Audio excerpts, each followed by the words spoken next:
Welcome to Philanthropy from Carleton University's MP&L program. I'm Jonathan Harline. I'm Titilayo, Adedeji. I'm Mekayla, Dionne. And I'm Mandy. We're your hosts this season, and we're excited to bring fresh perspectives to the show. In each episode, we will chat with leaders, philanthropists, and innovators to explore the challenges and opportunities shaping philanthropy today. Whether you're building wealth or driving change, you'll gain fresh insights, appreciation, and strategies to inspire your philanthropic work. Enjoy the episode and don't forget to subscribe to the podcast.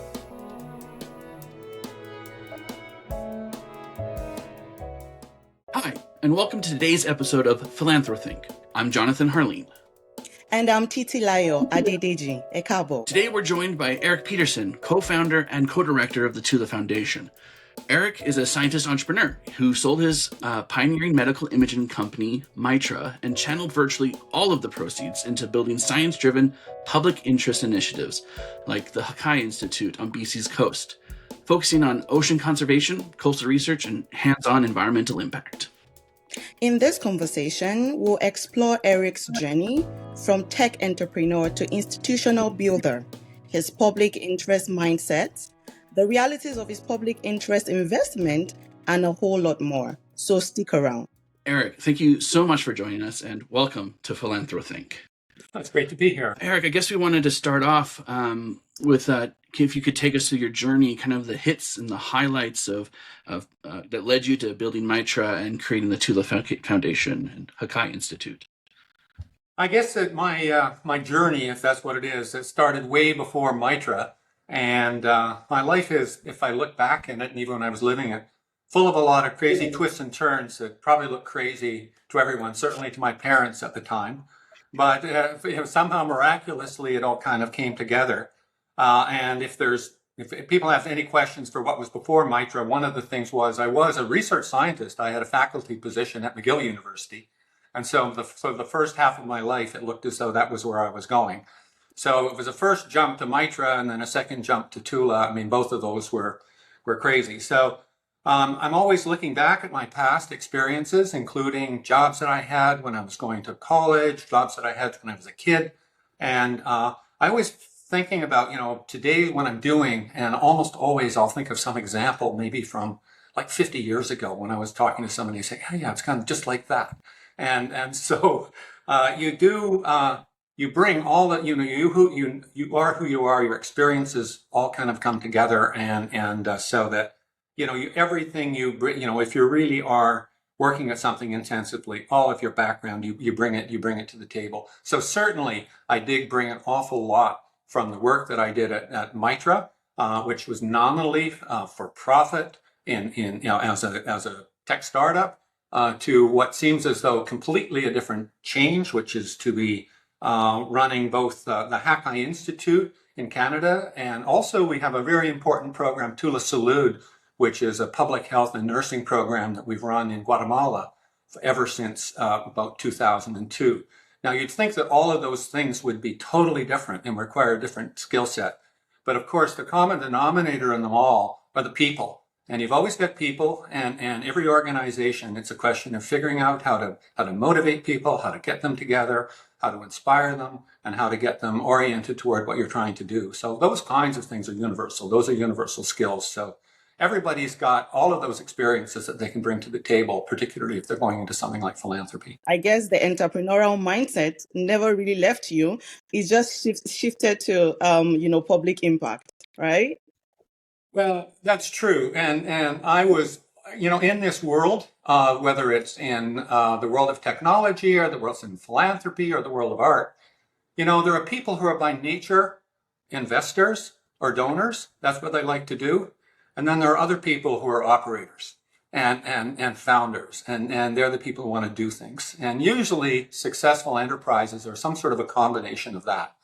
I am a pure operator, founder, doer. I have got no interest whatsoever in being an investor. So that's sort of where I come from. So yes, it is. It's always waking up in the morning and figuring out what you need to do to make the organization a success.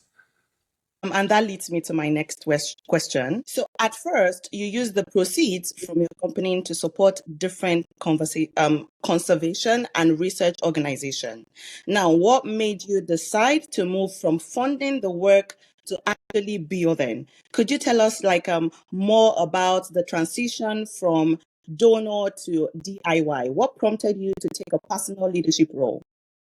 Well, I can sort of talk about that. Ideally, my wife and partner and everything, Christina Monk, would be here with me. So we kind of moved together in parallel on that. And I would say to start with, it was always obvious that I was going to go from being a donor to being an operator, just as who I am. So I probably spent about a year or two initially, those would be 2002, around there, 2003, scouting. And you could probably tell I wasn't doing anything yet, but I was really looking for something to do. And almost very quickly, I found, initially for a first year or so as a donor, working together with other organizations. And then pretty soon I wanted to find something that I could do. My wife, Christine, is a little bit more balanced in the way that she does things. So for about 5 years or so, she was primarily a donor, again, in the ecological area, working with the Nature Conservancy of Canada and working in areas like that. I think, but both of us in the end kind of pivoted toward wanting to get more actively involved. And I think some of that is just impatience. I'm just the way I am. I'm always looking at things and I think, wow, if I could do better, or let me get involved here. I just get itchy to get involved. So I don't know if it's a good idea or a bad idea. It's just human nature. Anybody who knows me would know it wouldn't have taken long before I'd wanted to actually get involved. I wouldn't be patient. I wouldn't be patient enough just to be a donor in these things. So yeah, that's actually worked out really well. And so that's but you've got to follow your own star. If there's a lot of people who do really, really well, and many, many people would be advised not to try to do anything like I do. There are lots of great organizations out there that are full of people who are doing great work, and many, many people who are interested in philanthropy would do well to be donors and to support others. And it's unless you want to really sometimes I wake up in the morning and say, why in the world did I ever get involved in this? But what the heck? I am, so you try to do it well. So I really love the way you bring Christina in because she compliments you, right? So yes, absolutely. And we're both kind of scientific, but she comes at right from the opposite end of the scientific spectrum that I do, and we kind of complete even the scientific thing. So no, that works really well. I felt like what you said about that drive resonates. I've seen throughout our MPNL program, there's a lot of uptick in people being social entrepreneurs, wanting this social impact. Kind of moving on, you mentioned before that the people are the common denominator, whether you're, it's Mitra or it's Tula. So kind of a couple questions here. So what are the skills, knowledge, and experience that you found were particularly transferable? And then what would you recommend to others who want to do their own kind of do-it-yourself leadership? Well, if things have been successful, let me say one thing we haven't talked a little bit about is the little organization that we have in Guatemala. So I was interested there. That was at the time, right at the early part of the Tula Foundation, where there was such a focus on global health, and it was HIV/AIDS, it was vaccines, it was Africa, it was Bill Gates Foundation, it was all sorts of things. I looked around for something that we could do that was on kind of the right scale. And I focused on Central America because actually I went there as a teenager. So I knew the area, I knew it fairly well. And I knew there was conflict there that had just been resolved. I thought to myself, wow, there's a really great place that we could be work now that's kind of neglected. So I kind of showed up there and I had no idea what I was going to find. But what we found there was a nursing school that was right in the middle of Guatemala. And somehow or other, these amazing women, almost all women running the nursing school, they'd succeeded, they thrived, they'd run the nursing school all the way through the 30-year Civil War. And they knew, talk about people who really knew their business. And so to come in there and think, I want to do something in global health, there's something I want to do as an outside do-gooder. But here now I found people who really know what's happening on the ground there. And so it's just amazing to find a group like that.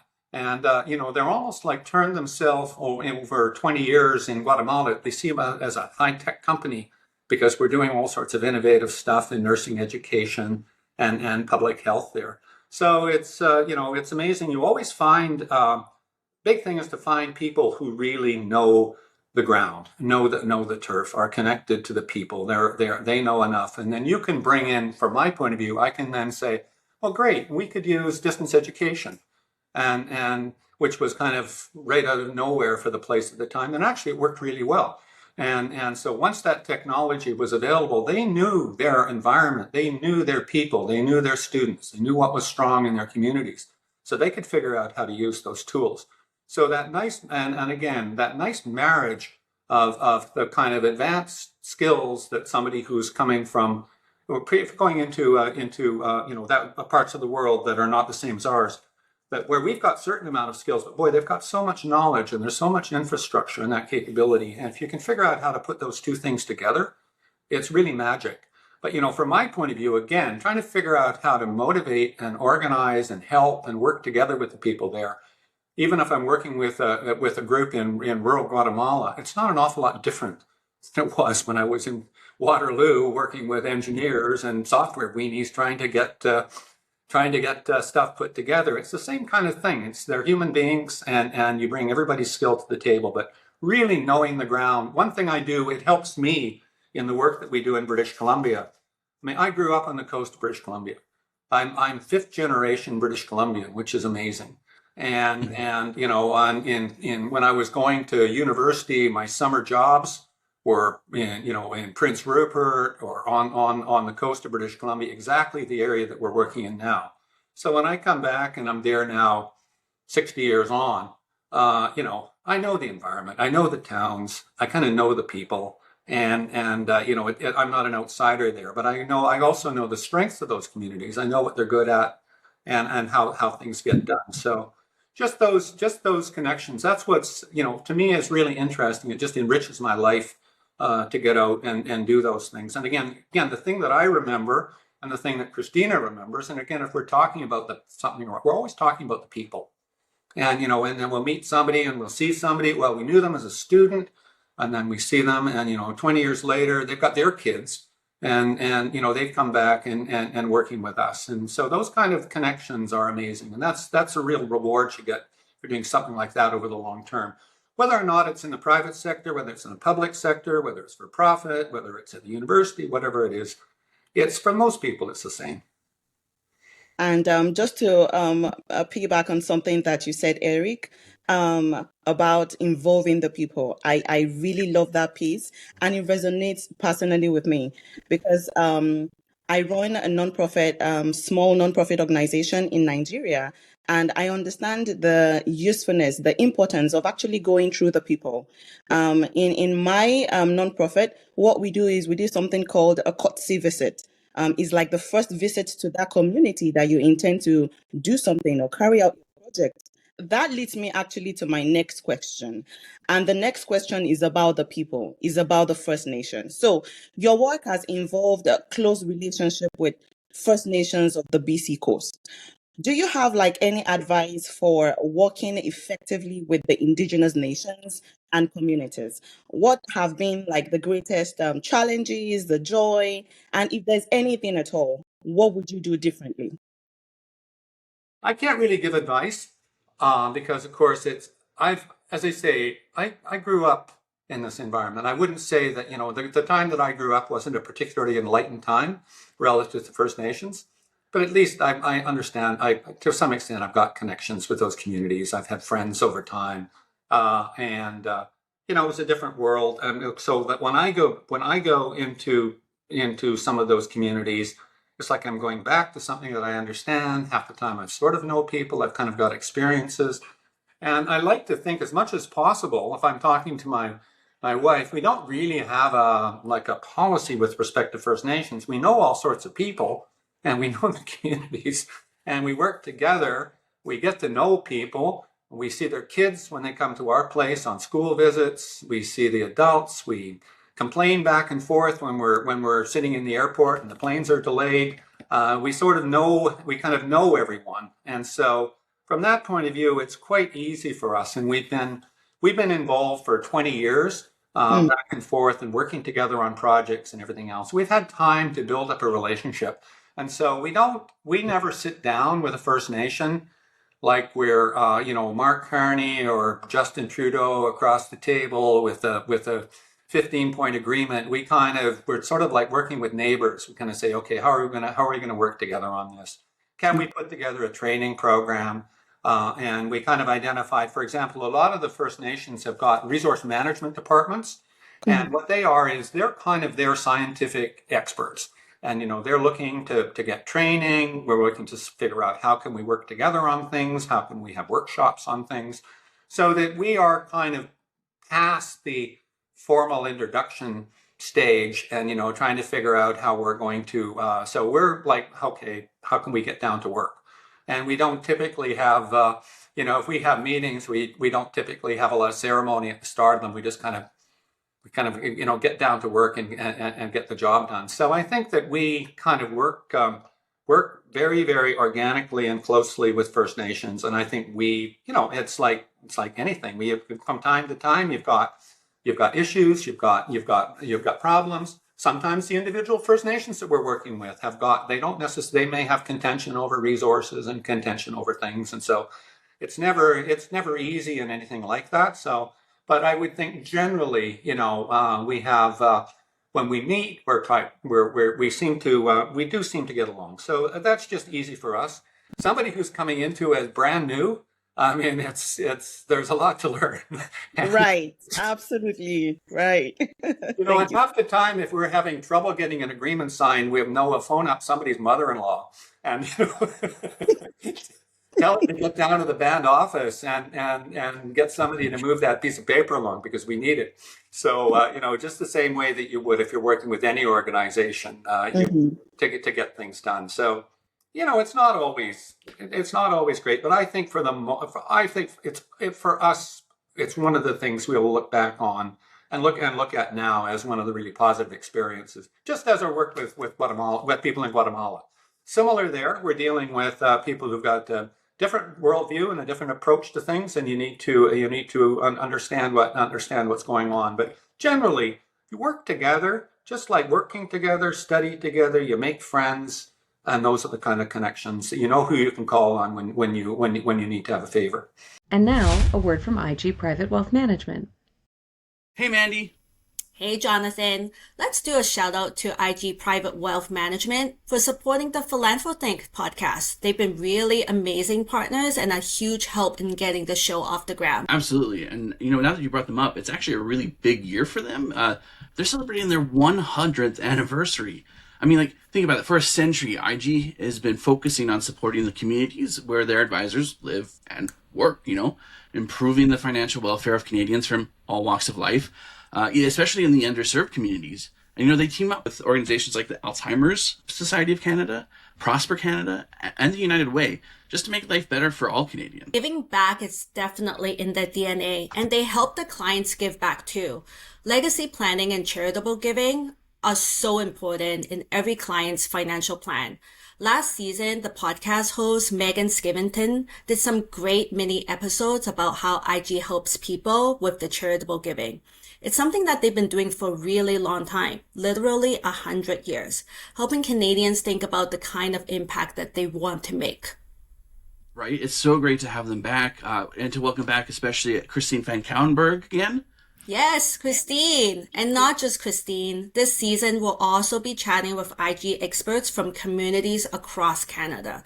These are people who work directly with clients every day and really understand what's happening in their local communities. That's a really good point. I mean, what are you most excited to hear about, Mandy? Honestly, I love hearing stories about everyday Canadians making a difference in their communities. They tie right into the kinds of speakers and discussions that we love having in our MPNL program. Oh, exactly. Same here. Just love hearing those kind of heartwarming stories. Well, there's lots of great conversations ahead of us, so stay tuned. Now, back to the show. I know you're saying like you're building these relations with the First Nations. Have you seen though there's this Western scientific mindset kind of butting up against like some traditional knowledge or sovereignty goals of the First Nations? I would say, yeah, there are always issues, and rightly so. People should be very careful about holding on to their intellectual property because there's important, valuable things. There are things that are resources, and so they should be very careful of that. From the point of view of science, I would say everybody thinks drones are cool. Everybody wants to. Everybody wants the best tools to do work in their area. And so for the most part, we are back and forth learning. And a lot of the things that we learn how to do scientifically, we're always looking at ways that we can adapt those, and we can turn them into programs that not just First Nations, that any community groups can use. So say, for example, we're very interested in, say something like crabs. Crabs are a very important resource on our coast. And we should be monitoring them and we should be watching them. They're the kind of species that's very sensitive to ocean acidification and that kind of thing. So we should be keeping track of them. Now, we can't get out there. Scientists, formal scientists can get out with their arms and legs into every little community up and down the coast to find out what's happening to crab populations. But we can develop, and which we have done, very efficient and very strongly scientific devices that can be deployed by community members. They can do the collection, they can participate in the science, and then together we can extend our resources across a much wider area. So I think everybody is collectively involved in that. We want to have a healthy crab population. That serves everybody's interests. And we need to monitor what we have, and we need to see what's happening. And so if we can figure out ways that we can all collaborate, and then at a higher scientific level, it's interesting to put together all those kinds of observations are important. So I think, from a scientific point of view, I think that everybody sees the power of science. Sovereignty is another issue. Sovereignty over data, and everybody's concerned about that, and they should be. But still, there are real benefits. I'm always trying to encourage people to say, and I know internationally, there are real benefits to put our heads together on problems, because if we're sort of hang on to our own data and kind of work individually, half the time we don't know what's happening globally. So if you're working in science, one of the things that's so energizing about science is working together with people all around the world, counterparts on shared problems. So at the same time, I understand that real need for sovereignty and for them to be careful. I'm always trying to encourage to say, look, let's try to work together a little bit. So I'm pushing for a little bit of collaborative effort. Training is always the case. Always we can work to empower and train, and everybody who's working in these organizations with the resource management teams, they want to be good at their jobs. And if they're going to be good at their jobs, they're going to have to learn modern techniques. They're going to have to learn AI like everybody else, or they're going to be left behind in their communities. They're going to be left behind. So that's a long answer to a fairly short question, but there you are. No, it's great. Thank you. I kind of wanted to carry all of this to like the relations you're building, the human-centered approach you have to leading. It kind of all gets wrapped up too in this idea of spending down, foundations that giving while living, as you have done. And it's becoming more popular. We've seen this in the program. It's becoming more popular in Canada to spend down. But relatively few picking up on that. But do you notice anyone else kind of living that living while you're giving while living mindset, and what do you encourage others for doing the same? Well, I really encourage people, both for their own enjoyment and for their own impact, to not have their money sitting in the bank, but to get it out there working. I feel the same way if I was investing in a technology company. Let's say I had $1 billion to give, which I don't, and I wanted to invest that. I wouldn't want that tech company to have that $1 billion just sitting in the bank.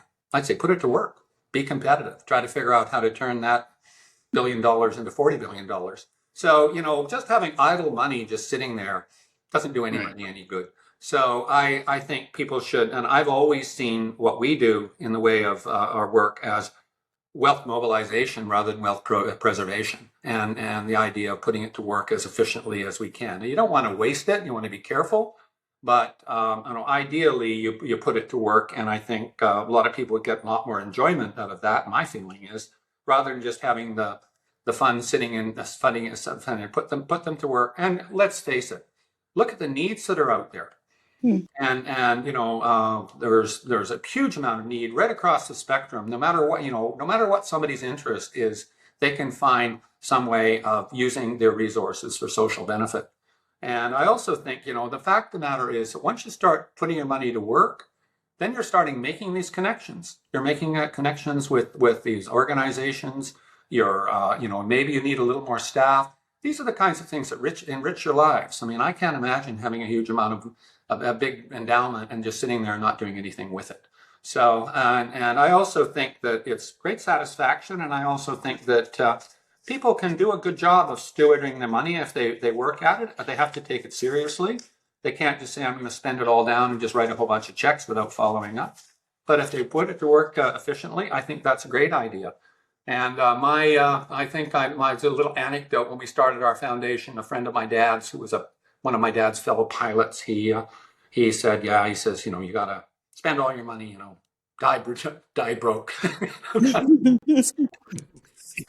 So no, we've always felt that, the problem is that fortunately, sometimes people, and you end up living a little longer than you thought. So I may end up living longer than I thought. So I have to be careful that I'm not back as a Walmart greeter. Nothing wrong with being a Walmart greeter, but Sure. I didn't get a job at the end of my life, so because I've run out of money. So it is difficult. So you want to spend down, but you don't want to be crazy. It's so refreshing to hear that other perspective or that other kind of angle to investment or philanthropy or doing good.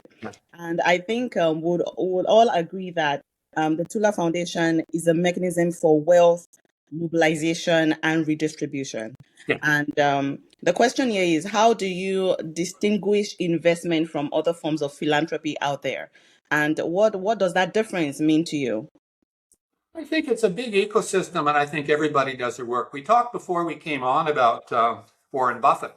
Now, I tell you, Warren Buffett is a lot more careful than I am about where the money goes. But, still, I think that he will have a big impact with mobilizing that money. That money is going to be spent more carefully and more widely.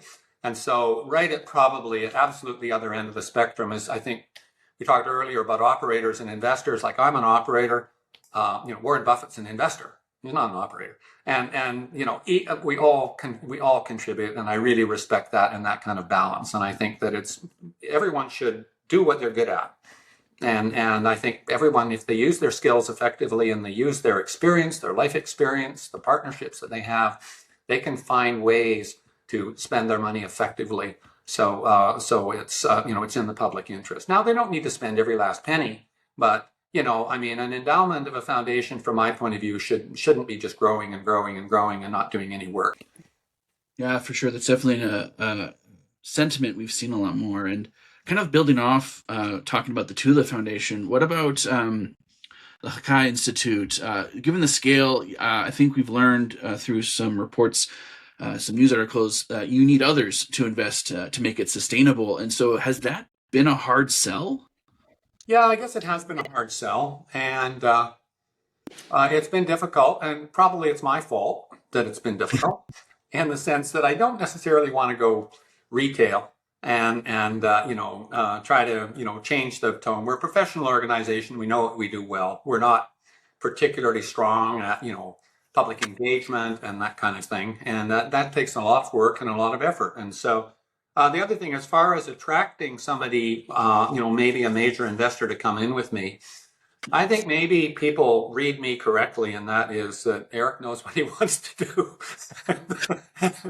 It might be a little bit difficult. If somebody does make a big investment, they want to have an influence.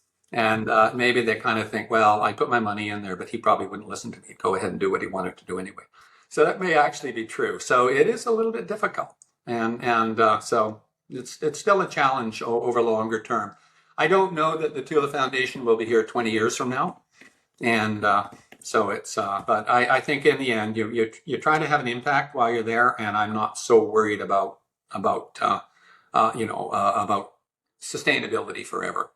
We'll do what we'll do within our time. And lots of organizations do that. They do a good job. and then they've done their work. So That's great. I kind of want to follow up with that a little bit. We've read that you kind of reject the term or the title, I guess, philanthropist or do-gooder. But now that you've created all these communities, these connections, and obviously, trying to make it sustainable going forward with other people who are contributing, what are the tensions there for you between the title of philanthropist and just doing good? I felt that I did probably, St. Peter's going to judge me going into heaven. It's probably going to be as much for the job that I created at Mitra, and the families that were able to buy houses, and younger people were able to buy a motorcycle, and et cetera, et cetera. So that I think I do. I'm happy with the role of being somebody who does things collectively and gets things done, and I think there's benefit there. But from my point of view, why do I do this? I do this because I like it, and probably if it wasn't enjoyable, I probably wouldn't do it. I have to be fair there. So I'm not sacrificing myself or anything. And again, I don't feel that. I feel that the people that we work with give as much as we give. They just give it in a different form. It's their engagement, their hard work, their study, everything else. And so I just feel like I'm just part of an organization. So if I was somebody who'd started a company, invented in something fantastic, and everyone went ahead and it had a positive impact in the world, I'd feel very proud of that. But I wouldn't consider myself a philanthropist. I'm just part of the thing. So it hasn't felt like, people would say to me, and it's kind of the question you asked earlier, oh, you've gone from Mitra, that's a for-profit company. Now you're in the world of philanthropy. Boy, that must be a really big change. And I say, it doesn't feel any different getting up in the mornings. I've still got the same thing. I've still got my email box full, and I've still got a bunch of human resources issues that I've got to figure out what to do with. Like everybody who's running an organization, right? And there's the positives and the negatives, and you've got people to meet and everything else. It doesn't feel any different. And so I can imagine if I was doing almost anything, it would feel pretty much the same. So it just feels to me we're just part of the cult. So philanthropy isn't some sort of hallowed thing that people are doing because they're wonderful people. I think it's just part of the way that you have an impact, and people have an impact in all sorts of different ways other than philanthropy. For sure. I appreciate what you said. I do it because I like it. Yeah. Absolutely. It should be a t-shirt. Yeah, and right? I'm selfish. If I didn't like it, I wouldn't do it. Everybody sure. So, and as much I may seem in a bad mood, but I'm still enjoying it on a given day. I like doing what I'm doing. And the other thing too is once you take something on, it's just like somebody will say, somebody will say to me, "What do you think was a good idea to start that?" I say, "Well, do you have kids?" And they'll say, "Yeah." And I say, "Well, do you think it was a good idea to have kids?" "Well, maybe it was, and maybe it wasn't. You got your kids." And do anything about it now. now. Not going anywhere, and you're gonna have to take care of them. That's not negotiable at this point. We started that, so we got to follow through with it. So. All right, absolutely. So we have a little tradition here going. It's a little bit of a chain. Each guest leaves a question for the next guest. And so in our last episode, Araksha Bayana, CEO and co-founder of the Bayana Family Foundation, asked, if you had to do it all over again, what would you do differently? Probably wouldn't change a thing. I wouldn't. And it's hard to know. And it was every step I went through seemed as though it was it was interesting. No, I wouldn't change anything. I wouldn't. Even the stupid stuff I've done, and it led to some interesting things that I can talk with my wife about if we want to laugh about how dumb we were when we did that. So no, it's been I've had a very enjoyable life. I've had a very supportive and enjoyable family, big family, and it's all good. And so many employees that when I hear about them or see them, whether it's 40 years later, 20 years later. I've got so many of my employees right now who are having kids, which is strange. I've known them when they were students, and all of a sudden they're having kids. I didn't think that happened now, but it seems to happen in our organization. There's babies everywhere. So that's amazing. Absolutely. And I really love that because that's life, the good and the bad. Yeah, it works hand in hand. And I love that you mentioned that it's just you being passionate about what you do. And for me, that's it. Whatever is called philanthropy, investment, nation building, infrastructural development, whatever it is, you're passionate about it, you enjoy what you're doing, you're making a positive impact in the world. That's all that matters. And that's really amazing, Eric. Thank you so much for that. Thank you. And just finally, to wrap up that, so what question would you like to leave for our next guest? So we don't know who they are yet. Imagine they're a change maker or philanthropist or community leadership in the future. What would you like to ask them? Well, probably they're going to be younger than I am. So it's a pretty good guess. So I thought about this a bit because I knew this question was coming. So I'd have to say is I had it so easy growing up. I mean, I was a teenager during the 1960s. Everything was on the upswing. Everything was good. The world it was getting better and better and better. There were some crazy things in the world that it didn't seem to bother me. The world just seemed like an amazing place. I was just really interested to get out and explore it. I was so optimistic about the future. And, actually, through my time, I've been very, very blessed in the time that I came through. I mean, even I don't want to be too negative, but I'm really wondering somebody who is starting out now and planning a life like I kind of aspired to live. It must be awful. And I felt I could plan for the long term. If there was going to be stability and everything else. I really wonder now, again, anybody starting an enterprise and starting a philanthropic message.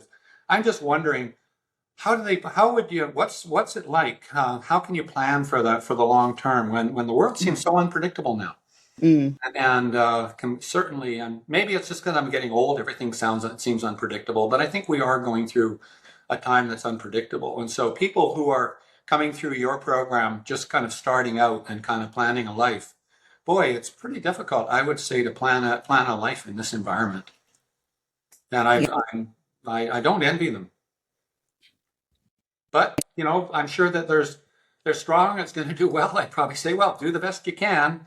And maybe if I was young, it wouldn't seem so gloomy because it never seems so gloomy when you're young, I guess. But that's such a food for thought and is a deep question. Thank you so much for sharing that. Thank you. Thank you so much again. It's been a very insightful conversation. Thank you so much, Eric. Okay, I've really enjoyed it. And best of luck to your students and your programs. And so I get to Ottawa a certain amount. Maybe at some point I'll have an excuse to drop by. Yes, you should. Thank you so much for joining us, Eric. Again, it's been a great conversation to have with you and a lot of things to think about in this sphere. So just, again, thank you so much for joining us. And thanks very much.